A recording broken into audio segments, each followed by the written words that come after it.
दोस्तों आदाब, मेरा नाम सलीम आज़ाद है और आप देख रहे हैं यूट्यूब चैनल ग्लोबल बाउंड्री। आज हम बात करने वाले हैं जीवनदायी ऑक्सीजन सिलेंडर के बारे में और साथ ही साथ ये भी बताएंगे कि ऑक्सीजन सिलेंडर की भयानक कमी ने कितनी बुरी तरह से तबाही मचा रखी है। और इससे पहले आगे हम बात करें, आइए आपको एक वीडियो दिखाते हैं। ऑक्सीजन इसका एस्टिमेट 20% है, 1% नहीं लिया जा रहा है। SpO2 इसका बहुत लो है, वेंटिलेटर पेशेंट जा रहा है, यहाँ बोल रहे ऑक्सीजन नहीं है।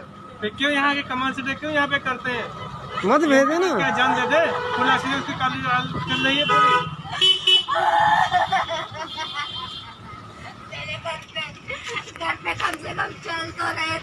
इस तरह का वीडियो देखकर यकीनन मन विचलित हो जाता है। दोस्तों आपको याद होगा बीआरडी मेडिकल कॉलेज गोरखपुर का वो वाकया जिसमें डॉक्टर कफीर खान को सस्पेंड कर दिया गया था। दरअसल वो पूरा जो प्रकरण हुआ था वो ऑक्सीजन सिलेंडर के बारे में ही हुआ था, लेकिन उस वक्त आपको और हमको ऑक्सीजन सिलेंडर की इतनी ज़्यादा अहमियत का एहसास नहीं हुआ होगा। लेकिन आज इस महामारी के दौर में आपको ऑक्सीजन सिलेंडर की अहमियत का बहुत अच्छी तरह से अंदाज़ा हो गया होगा।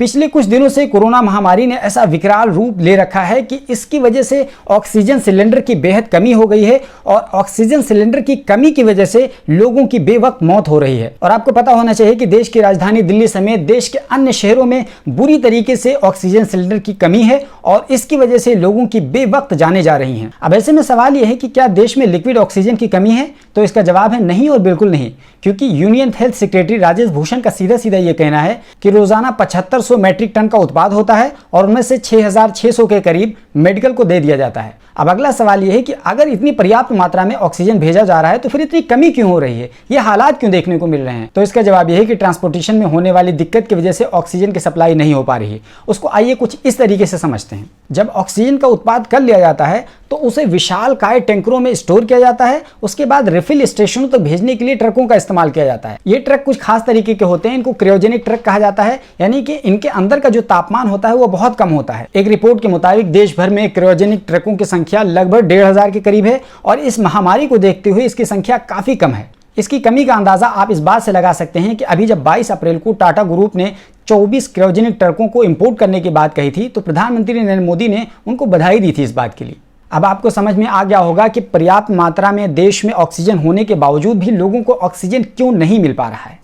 यहाँ पर हम आपको एक कड़वी सच्चाई से आगाह करते हुए चलें कि मौजूदा स्थिति के हम खुद जिम्मेदार हैं, इसमें किसी को दोष देना ठीक नहीं है, क्योंकि जिनके कंधों पर यह सिस्टम बनाने की जिम्मेदारी थी उनको हमने जब चुना था तो मंदिर मस्जिद के नाम पर चुना था, हिंदू मुसलमान के नाम पर चुना था। तो उनकी जिम्मेदारी थी कि वो हिंदू मुसलमान करते, मंदिर मस्जिद देते, इसके अलावा उनकी कोई जिम्मेदारी नहीं थी। इसलिए आज अगर हम अपने नेताओं से मंदिर मस्जिद के बजाय ऑक्सीजन सिलेंडर मांग रहे हैं और अच्छे अस्पतालों की व्यवस्था की उम्मीद कर रहे हैं तो हमें अपने चेहरे पर थूकना चाहिए, अपने गिरेबान में झांकना चाहिए। क्या आपको नहीं पता कि हमारे प्रधानमंत्री खुद अमित शाह और टीएमसी की नेता ममता बनर्जी ये 22 तारीख तक चुनावी रैलियां कर रहे थे और हंगामा मचाए हुए थे और चुनाव के चक्कर में इन मासूमों की जान की उनको कोई परवाह नहीं थी, उनको कोई परवाह नहीं। अगर आपको अपनी परवाह नहीं है तो उन्हें उनकी कोई परवाह नहीं, उन्हें चुनाव जीतने से मतलब है, आपके वोट से मतलब है, इससे ज्यादा उनको कोई सरोकार नहीं है। और अगर आवाम के नुमाइंदे आवाम के साथ नहीं है तो ये समझ लीजिए कि वो कोरोना के साथ हैं और उन्हें हमारी कोई फिक्र नहीं है। बहरहाल आगे आने वाले चुनाव में हम और आपको ये तय करना है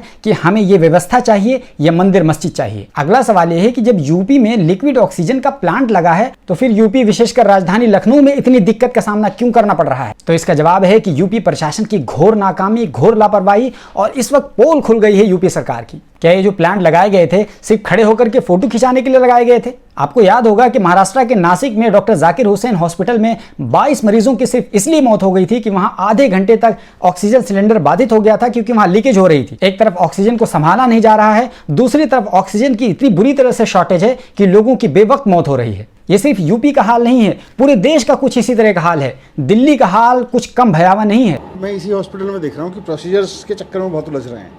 डिप्टी चीफ मिनिस्टर आपके दफ्तर में आके बैठ रहा है, हेल्थ मिनिस्टर आपके दफ्तर में आके बैठ रहा है, एक सीनियर डायरेक्टर लेवल का ऑफिसर आपके दफ्तर में आके बैठ रहा है और बताइए क्या अकाउंट वाला चाहिए आपको?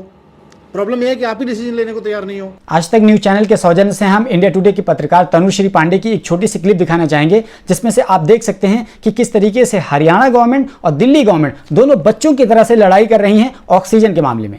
सेंट स्टीफन अस्पताल जो कि दिल्ली के 30 हजारी एरिया में है, उनके पास करीब 300-400 से 500 पेशेंट्स थे जो कि क्रिटिकल कंडीशन में थे, जिनको ऑक्सीजन सप्लाई की लगातार जरूरत है। ये वो पेशेंट्स हैं जो 2 मिनट से ज्यादा ऑक्सीजन सप्लाई के बिना नहीं रह सकते हैं। क्योंकि दिल्ली एक ऐसा स्टेट है जो खुद का ऑक्सीजन नहीं प्रोड्यूस करता है, तो एक कंपनी है जिसका नाम है लिंडे, वेंडर का नाम है, वो हरियाणा में कंपनी स्थित है, फरीदाबाद में, वहां से सेंट स्टीफन को ऑक्सीजन का सप्लाई मिलता था। मुझे जो डायरेक्टर ने बताया हॉस्पिटल के, हमको ग्राउंड पे हम लोग थे और डायरेक्टर ने हमें बताया कि हम कल ये बात दिल्ली गवर्नमेंट को भी इन्फॉर्म कर चुके थे और अपने वेंडर को भी बता चुके थे कि हमको ऑक्सीजन की सख्त जरूरत है, हमारा ऑक्सीजन सप्लाई खत्म हो रहा है। तो वेंडर ने हमको ये बताया कि हमारा जो प्लांट है उसको सीज कर दिया गया है हरियाणा गवर्नमेंट द्वारा, और ये बता दिया गया है कि ऑक्सीजन की सप्लाई हरियाणा से बाहर किसी और स्टेट में नहीं जाएगी। तो दिल्ली के अस्पताल में अगर जरूरत है वो हमारी जिम्मेदारी नहीं है, लिंडे प्लांट से हॉस्पिटल ऑक्सीजन की सप्लाई नहीं होगी। तो इसको देखते हुए जो डॉक्टर्स थे, जो डायरेक्टर थे, वो बहुत ही पैनिक कर गए। उन्होंने दिल्ली सरकार को वापस लिखा कि हमारे जो वेंडर हैं वो हमको सप्लाई नहीं दे सकते हैं, तो आप जल्द से जल्द हमको ऑक्सीजन की सप्लाई भेजिए, नहीं तो 400 से 500 पेशेंट अपनी जान खो सकते हैं और एक बहुत बड़ा ट्रेजेडी जो कैटास्ट्रॉफ है वो दिल्ली में हो सकता है।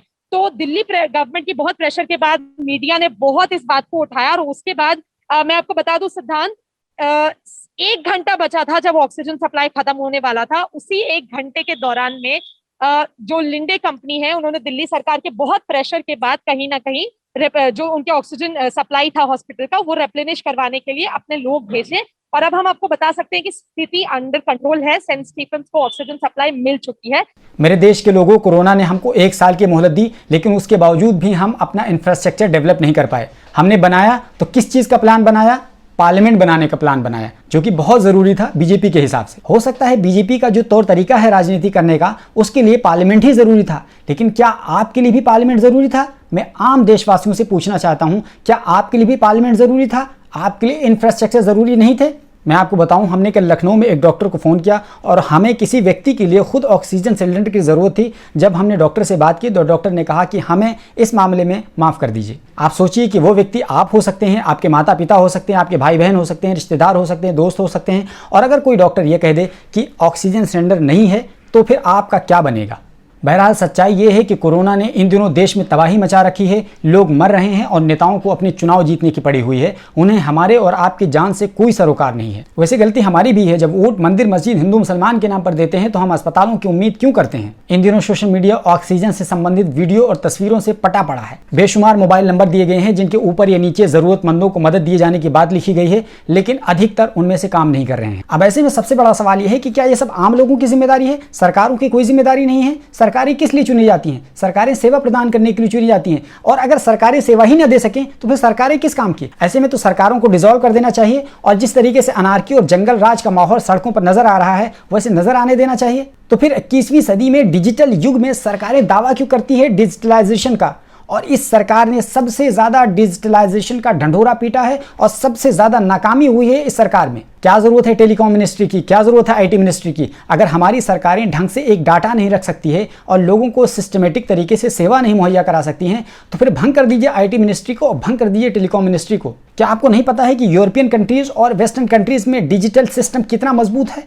क्या नरेंद्र मोदी वहाँ नहीं जाते हैं? वहाँ सिर्फ हाउडी मोदी करने के लिए जाते हैं? वहाँ से टेक्निक ला करके यहाँ उसको सिस्टमेटिक तरीके से अप्लाई नहीं कर सकते हैं? ये सब चीज़ें क्यों नहीं करते हैं? उसकी वजह हम और आप हैं। जैसा कि मैंने शुरू में बताया, जब हम और आप वोट देते हैं मंदिर मस्जिद के लिए, हिंदू मुसलमान के लिए, तो फिर आपके सामने हिंदू मुसलमान और मंदिर और मस्जिद ही का मुद्दा सामने आएगा। आपके सामने टेक्निक और सिस्टम, ये सब चीज़ें फीकी पड़ जाएंगी। क्या इस अफरा तफरी से बचने के लिए सरकार द्वारा एक ऐप बना करके ये सुविधा नहीं रखी जा सकती है कि किस अस्पताल में कितने बेड खाली हैं, उनमें से ऑक्सीजन की सुविधा कितने बेड पे है, कहाँ पर कौन सी दवा मिलती है, अस्पताल की सेवाओं को कैसे लिया जा सकता है, वगैरह वगैरह। इस तरह की बहुत तरह की चीज़ों को अवेल कैसे किया जा सकता है? क्या सरकार एक ऐप के माध्यम से उसको अपडेट नहीं कर सकती है? पल पल उसको अपडेट नहीं किया जा सकता है? सारी चीज़ें की जा सकती हैं, बस सिर्फ और सिर्फ अगर कमी है तो इच्छा शक्ति की। क्योंकि सरकार को भी पता है और सिस्टम में बैठे हुए लोगों को भी पता है कि ये चंद दिनों की कहानी है, जनता फिर भूल जाएगी और दोबारा से उसी मंदिर मस्जिद हिंदू मुसलमान के मुद्दे में उलझ जाएगी। इसलिए ये सब चीज़ें करने की ज़रूरत नहीं है।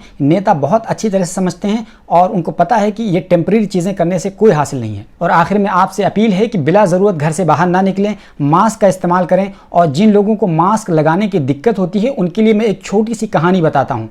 एक बात की बात है कि एक व्यक्ति को मास्क लगाने में दिक्कत हो रही थी और उसका एक बार 2000 रुपये का चालान कट गया। उसके बाद से उसको मास्क लगाने में कोई दिक्कत नहीं हो रही है। शुक्रिया।